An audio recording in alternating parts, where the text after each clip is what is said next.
তো আজকের এই যে ভালো কাজের পুরস্কার, এটা আমাদের যথাসাধ্য আমরা চেষ্টা করেছি যে যতটুকু সম্ভব এই এই নারী শিক্ষার্থীকে আমরা সেই উৎসাহ অনুপ্রেরণা যোগাতে কিন্তু আজকের যে আমাদের যে পুরস্কারটি আমরা এই যথাসম্ভব চেষ্টা করেছি।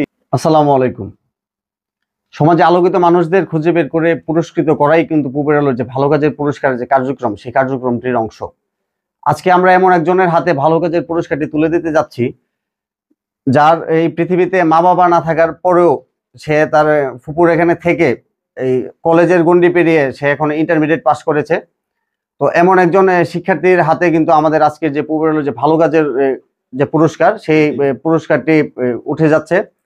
তো আমরা আজকের এই যে ভালো কাজের পুরস্কারের যে ক্যাটাগরি, সেই ক্যাটাগরি অনুযায়ী তাকে নির্বাচিত করার একটাই উদ্দেশ্য যে একটা এতিম মেয়ে, সে কিন্তু তার ফুপুর এখানে থেকে তার যে অক্লান্ত পরিশ্রমের মধ্যে দিয়ে সে ইন্টারমিডিয়েট পাস করে কিন্তু এখন ভার্সিটির মুখে সে অতি দ্রুত সে ভার্সিটিতে ভর্তি হবে।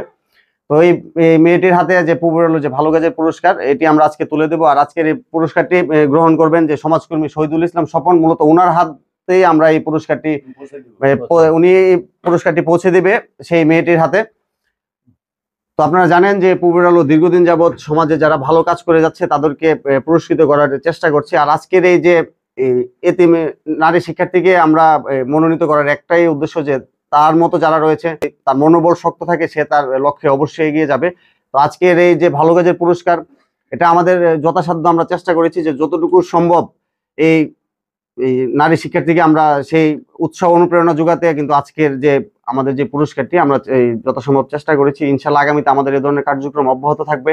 যারা ইতিমধ্যে আমাদের এই কার্যক্রম সম্পর্কে জানেন এবং যারা না জানেন, সকলকে একটা বিষয় বলতে চাই, আমরা আমাদের সাধ্য অনুযায়ী ইনশাল্লাহ যতদিন সম্ভব এই কার্যক্রম অব্যাহত রাখবো। সবাই ভালো থাকবেন। আসসালামু আলাইকুম।